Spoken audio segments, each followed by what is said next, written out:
For all that celebrations are magnificent, at the heart of the pageantry is a simple message: service. No one in the room expected Prince William to say her name. Not like this. Not with senior members of the family watching every expression and every pause. But when the future king finally spoke, he did not praise protocol, tradition, or even the monarch beside him.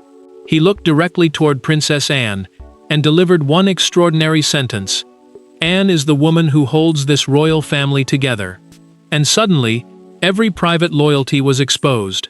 Before we go deeper into what this really means for the royal family, make sure to subscribe so you don't miss a single update.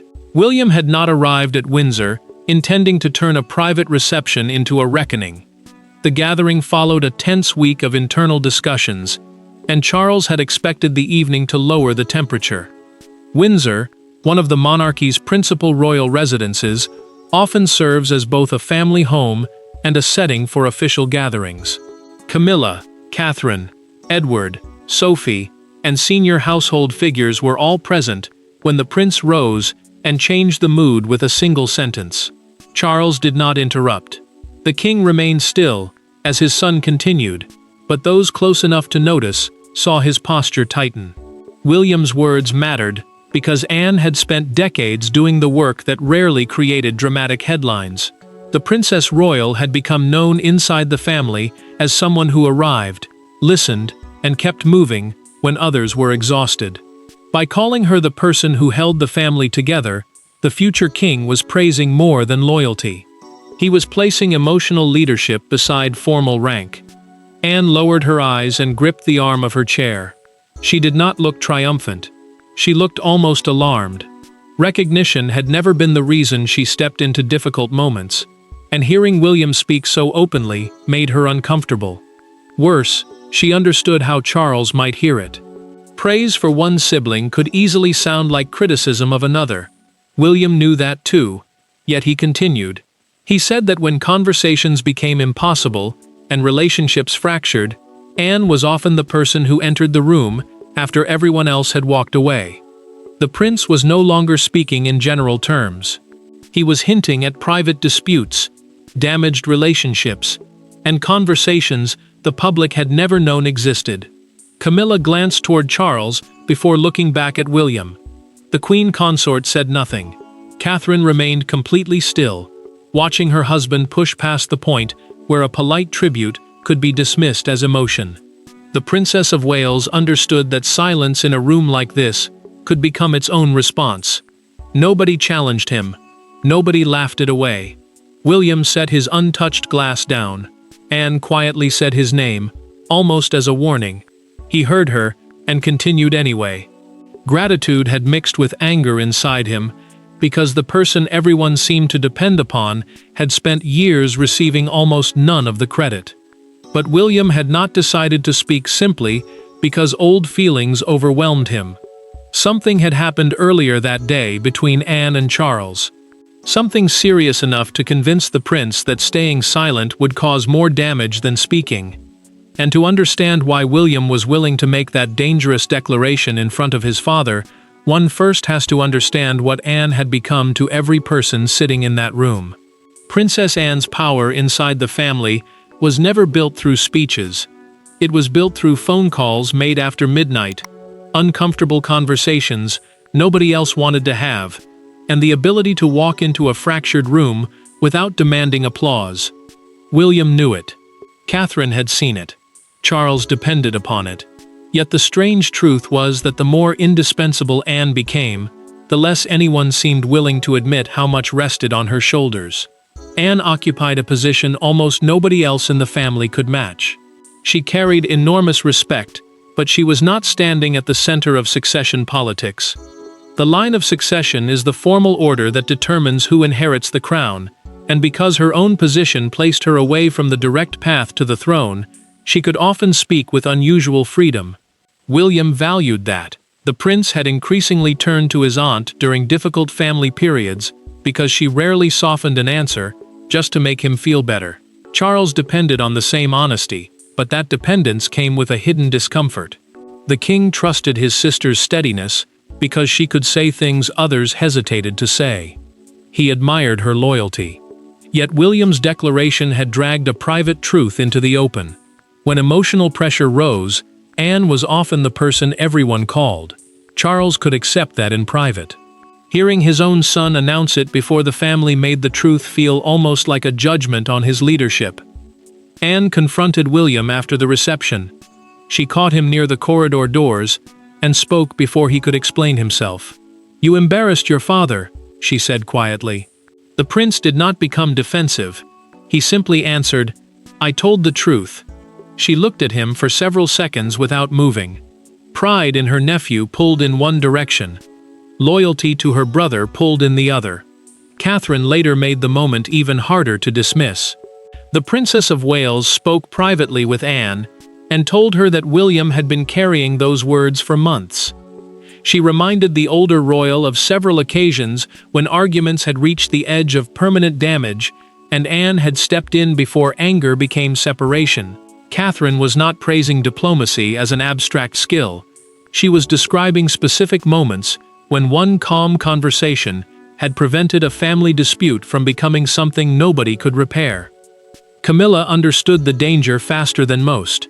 The queen consort knew that admiration could quickly become comparison.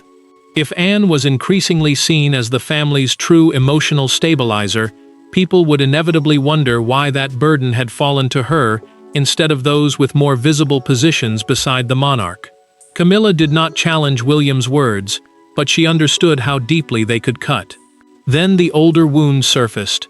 Anne had not merely comforted relatives after arguments. Months earlier, she had directly opposed Charles over a decision that threatened to widen an already serious family divide. The Princess Royal had refused to retreat, even when the king made clear he expected loyalty. William never forgot what happened next.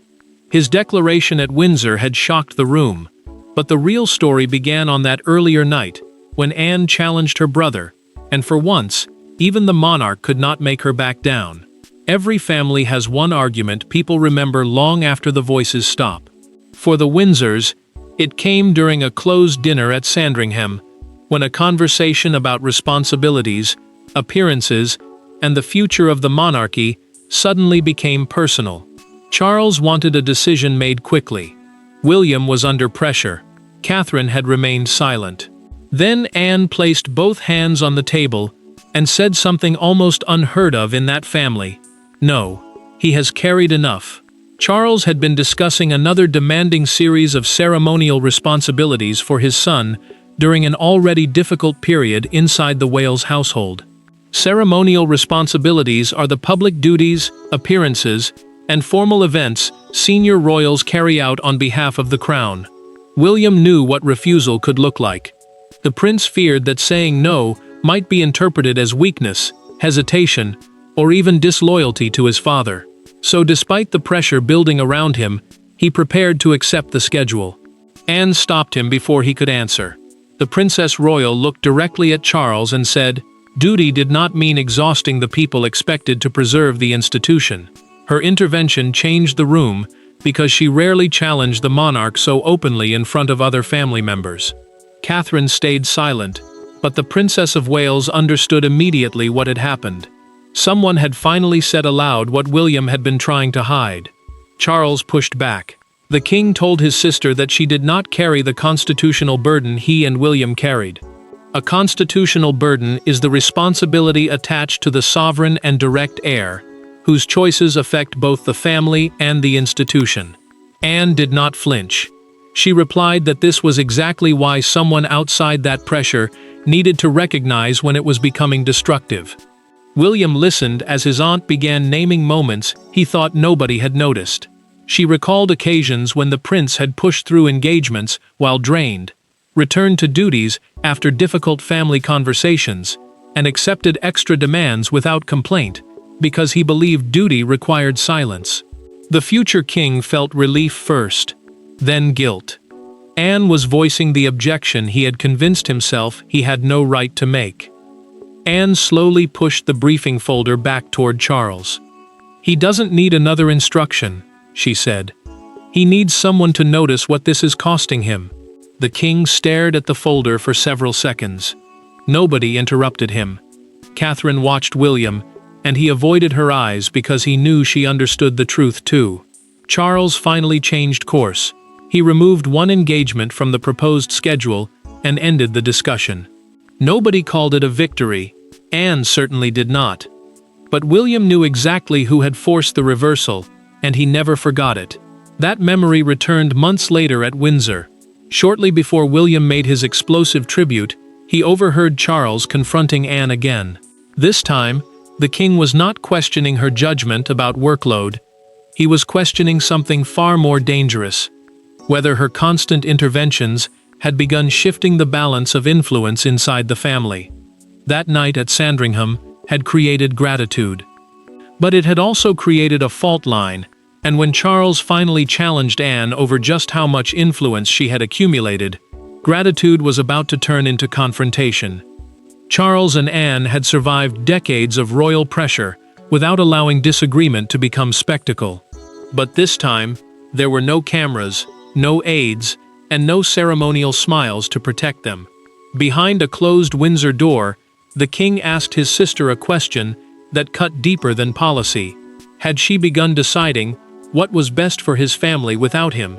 Anne did not apologize. And William, approaching outside, heard enough to understand exactly what was happening. Charles had asked Anne to speak privately before the reception because he had learned she had once again advised William and Catherine on a sensitive family matter before either of them came to him. The king was not objecting to support itself. He was questioning the pattern. Senior royals often rely on informal family advice alongside official channels, but the monarch still carries the final responsibility for decisions affecting the crown. What troubled Charles was the growing sense that relatives were seeking his sister's judgment first. Charles set a pen down sharply. "When did everyone start coming to you first?" he asked. The anger in his voice could not hide the deeper wound beneath it. The king admitted that carrying the monarchy was difficult enough without discovering that members of his own family seemed to trust another voice more instinctively than his. He had never doubted Anne's loyalty. That was precisely why the feeling of displacement hurt so much. Anne refused to soften the answer. The Princess Royal told her brother that trust could not be assigned through rank. People came to her because she listened before deciding what their problem meant for the institution. She did not begin every conversation by calculating consequences for the crown. Charles reminded her that he did not have the luxury of separating personal choices from royal responsibility. She answered that this was exactly the problem. Family members had begun fearing that approaching him meant becoming another issue to be managed. William arrived earlier than expected and stopped outside the room. The prince had no intention of listening, but Charles's raised question carried through the door.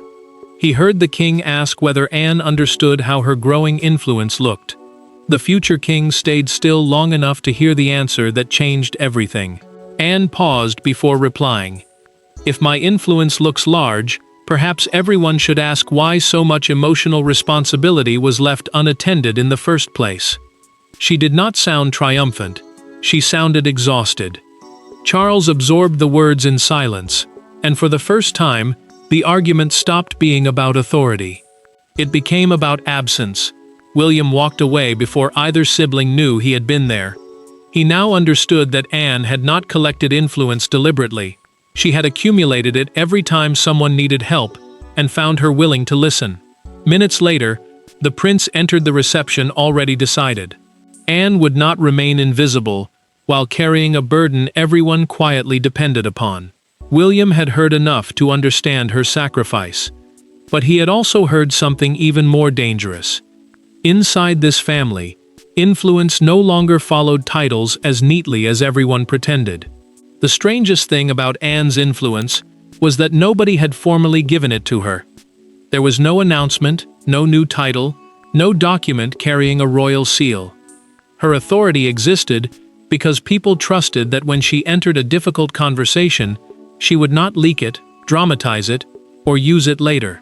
That kind of power is almost impossible to manufacture, and inside a family wounded by years of public conflict, it had become priceless. Anne had built that trust through consistency.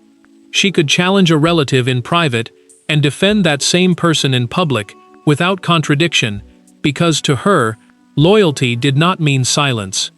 William understood that better than most. The prince increasingly saw his aunt as proof that duty and emotional responsibility did not have to compete.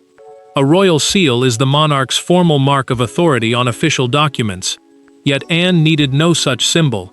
Her influence came from credibility, not paperwork. Camilla recognized the danger in that distinction. During a private exchange with Charles, the Queen Consort asked whether William's speech had effectively placed his aunt above everyone else in moral authority. The question was uncomfortable because hierarchy could not solve it. Charles insisted his son had spoken emotionally, not constitutionally. The king meant that William had not changed anyone's formal position or legal standing within the monarchy. But even as he said it, he understood the problem. Once those words traveled beyond the room, few people would care about the technical difference. Edward saw the same shift from another angle. He approached Anne quietly after the reception and told his sister that whether she liked it or not, she now possessed extraordinary influence. The Duke of Edinburgh is a senior royal title traditionally associated with service to the crown, and Edward understood how unusual it was to watch power gather around someone without ceremony. Anne answered him immediately. The moment she started enjoying that influence, she said, was the moment she should no longer have it. Edward admired the answer, but it also worried him. She was carrying more weight, precisely because she refused to treat it as power. Charles eventually confronted William alone. The king wanted to know whether the declaration had been planned. The prince admitted it had been spontaneous, but he refused to retreat from a single word. Charles asked, "Do you understand what people will read into that?" William held his ground. Perhaps they should read into it. That answer changed the problem completely. The future king was no longer claiming he had simply become emotional. He was accepting the consequences of what he had said. By the following morning, the palace could no longer treat the declaration as a private family moment. Staff now faced an uncomfortable choice: acknowledge William's words, minimize them, or allow them to circulate untouched. And once the prince refused to soften his statement, the family discovered that Anne's invisible influence had become something far harder to control. By morning, the words had escaped the room. Not every detail, not every reaction, but enough. Palace phones began ringing. Senior staff started asking whether William's statement represented something deeper, and one uncomfortable question followed another. If Anne truly was the person holding the family together, what did that say about everyone else? The declaration that had sounded like gratitude the night before was now being interpreted as criticism, and Charles knew silence would not stop it. Charles received the first briefing with growing unease. Senior aides had already begun debating whether the palace needed to clarify William's words before others defined them first. A formal clarification is an official explanation issued to remove confusion around a public or internal statement. Yet every option carried danger. Calling the tribute personal could sound like an attempt to diminish Anne. Embracing it too strongly could reinforce the idea that the monarchy depended on her in ways the family had never openly admitted. Charles read the first page twice. The king folded the paper in half, placed it face down, then unexpectedly opened it again. He circled William's exact sentence with a fountain pen and stared at it. The problem no longer felt like communication strategy. It felt like family judgment. His son had praised his sister, yet the praise had exposed a question the monarch could no longer avoid. Why had so many people come to depend on Anne before turning to him? Anne felt the damage immediately. She called William and told him she would not allow his affection for her to become a weapon against his father. The Princess Royal sounded more distressed than angry. The prince insisted he had never intended to humiliate Charles, but he would not apologize for gratitude. He told his aunt that pretending her role had been smaller than it really was would only protect appearances at the expense of truth. She understood his point, but hated what that truth might now cost. Catherine then changed Charles's understanding of the entire dispute. The Princess of Wales spoke quietly with him and explained that William's words had not grown from one emotional evening. Anne had repeatedly helped their household through private moments, when both she and the prince felt unable to place another burden on the king. Catherine made clear that they had not been choosing sides. They had simply gone to the person who seemed able to listen, without making their pain feel like another royal crisis. Charles finally saw the pattern. His son was not leading a rebellion. His sister had not been building a rival center of power. Dependence on Anne had grown slowly, while he carried responsibilities nobody else could carry, and the emotional spaces left behind had been filled by the person who kept showing up. That realization changed his next move. Charles refused to authorize any immediate statement. Instead, he asked Anne to meet him alone that evening. No private secretary, no William, no Camilla, no written record. The family had spent an entire day arguing over what the prince meant. Now the king and his sister would finally face the harder question themselves. What had their relationship become? For once, the king did not summon the Princess Royal. Charles asked his sister to come. The distinction mattered. There were no secretaries waiting outside with papers, no prepared talking points, no expectation that either of them would leave victorious. When Anne entered, her brother was standing beside the window rather than behind a desk. He looked at her for a long moment and said only, "Have I made you carry things that should have been mine?" Anne did not answer quickly. She knew this was no longer a dispute about influence or appearances. Charles had stripped away the machinery around the monarchy and was asking as a brother, not merely as sovereign. A sovereign is the reigning monarch who carries the crown's highest constitutional responsibilities. But in that room, the title could not protect him from doubt. They spoke about duty, their late parents, succession, and the different ways each of them had learned to survive a life where personal feelings were rarely allowed to stay personal. Charles finally admitted how deeply William's declaration had wounded him. The king said hearing his own son describe Anne as the person holding the family together had felt like an indictment of everything he had tried to protect. William would one day inherit the institution, and that made the judgment feel heavier. If the future king believed emotional stability came from someone else, Charles feared it meant his own leadership had failed where it mattered most. Anne refused to let him stay inside that interpretation. The Princess Royal told her brother that William had not been declaring him a failure. Families needed different kinds of strength, she said, and hers happened to exist in places where rank had little power. Charles carried responsibility nobody else could carry. Anne carried conversations nobody else wanted to have. One did not cancel the other. Charles then asked the question he had been avoiding. "Do they come to you because they can't come to me?" Anne held his gaze before answering. "Sometimes, but they come back to you because I tell them they must." The king went quiet. For the first time, he understood that her influence had never been built against him. She had been protecting relationships that ultimately returned to him. Anne pushed the truth further. She reminded Charles that he had relied on her too, more often than either of them acknowledged. The monarch admitted it. His resentment had partly come from realizing William had recognized that dependence before he had been willing to name it himself. Charles reached across the table and took his sister's hand. The gesture did not erase decades of disagreement, and Anne did not promise to stop challenging him. She told him plainly that loyalty without honesty was useless. He smiled faintly, because that was exactly why he trusted her. By morning, the decision was made. Charles authorized a concise palace acknowledgement of William's remarks, rather than allowing staff to dismiss them as a private emotional outburst. He had chosen acceptance over defensiveness. The private wound between brother and sister had begun to heal. But outside the palace, William's words were already becoming something far larger, a public argument about what royal strength truly looked like. By the next morning, William's sentence was no longer a private royal confession. It had become the line Britain could not stop discussing. The fascination was not simply that the prince had praised his aunt. It was the identity of the woman he praised. Anne, the royal who had spent decades arriving without fanfare, working without theatrics, and leaving before applause could catch her. Suddenly, the quietest form of loyalty had become the loudest story. Broadcasters treated William's words as something far more significant than routine family praise. The future king had publicly identified Anne as a stabilizing force, and that made people look again at the role she had played for years.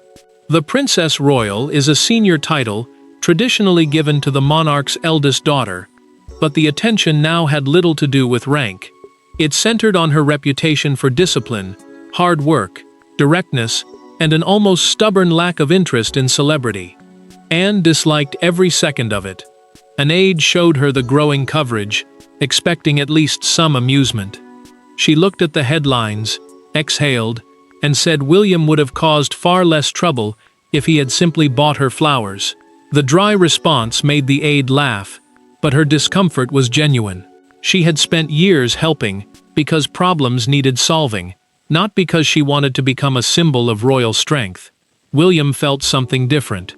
The prince was relieved that people seemed to understand the gratitude behind his words, rather than viewing them only as an attack on Charles. Yet relief quickly became concern. He had spoken because he believed his aunt deserved recognition, but he now wondered whether that recognition had created another burden for the very person he was trying to honor. The future king had wanted people to notice Anne. He had not wanted them to turn her into another royal expectation. Then one small public moment captured everything. Outside Windsor Castle, a crowd gathered behind the barriers as Anne arrived for an engagement. Windsor Castle is one of the monarch's principal royal residences and a major setting for both official duties and family life. One woman held up a handwritten sign reading, "Steady hand, steady heart." Anne noticed it through the window, looked away, then gave an embarrassed shake of her head. Anne turned toward her aide. "Has everyone completely lost perspective?" she asked. But the smile remained. For all her discomfort, even she could not entirely dismiss what the gesture meant. The palace chose not to weaken William's statement. A short acknowledgement praised Anne's decades of service and devotion to the family, without correcting, qualifying, or diluting his words. Charles had chosen restraint, and the decision mattered. The king was allowing gratitude to stand, without treating it as a threat. William finally understood why the moment had resonated. His declaration had never really been about naming the most important royal. It was about recognizing the person who kept choosing family when everyone else was consumed by roles. The public noise would eventually fade, but inside the family, one final conversation still remained, and it would give William's shocking sentence its true meaning. In the end, William's statement did not weaken Charles. It did not crown Anne with some unofficial authority, and it did not rewrite the order of succession. What it changed was more human than that. For one rare moment, a royal family built around rank admitted that the person who carries the heaviest emotional weight may not be the person wearing the crown. Anne had spent years holding doors open for conversations nobody else could begin. William simply refused to let that remain invisible. Charles spoke to his son privately once the public reaction had begun to settle. The king admitted that William's sentence had hurt him at first, because it sounded like a verdict on his leadership. The order of succession is the established line determining who inherits the throne, and nothing about the prince's tribute had altered that structure. Yet the monarch now understood something more important. William had not elevated Anne by diminishing his father. He had simply acknowledged a kind of strength royal rank could never automatically create. William explained why he had refused to apologize. The prince said generations of royals had been taught to honor sacrifice after the person making it was gone, when praise could no longer comfort them. He did not want that for his aunt. Anne had carried difficult conversations, challenged dangerous silences, and protected relationships without demanding recognition. The future king wanted her to hear what she meant while she was still there to receive it. Charles finally accepted the truth without fighting it. Anne had protected him too. The Princess Royal had questioned him when others remained silent, defended him when criticism became personal, and carried family burdens that allowed the king to concentrate on responsibilities only he could perform. Instead of seeing her influence as competition, he now saw it for what it had always been: loyalty. Anne wanted no ceremony in return. When Charles thanked her directly, she told her brother that recognition was unnecessary. What mattered was that family members stopped being expected to prove loyalty through silent suffering. The king understood. Difficult conversations began earlier. Responsibilities were discussed more honestly, and the woman who had spent years repairing fractures was no longer expected to wait until everything broke before being heard. Charles eventually looked at his sister and said, "William was right." Anne held his gaze before replying, "Don't encourage him." The tension finally broke. Both siblings laughed, and for the first time since the crisis began, nothing stood between them, not authority, not resentment, not the crown. William later embraced his aunt, without speeches or an audience. The prince simply thanked her.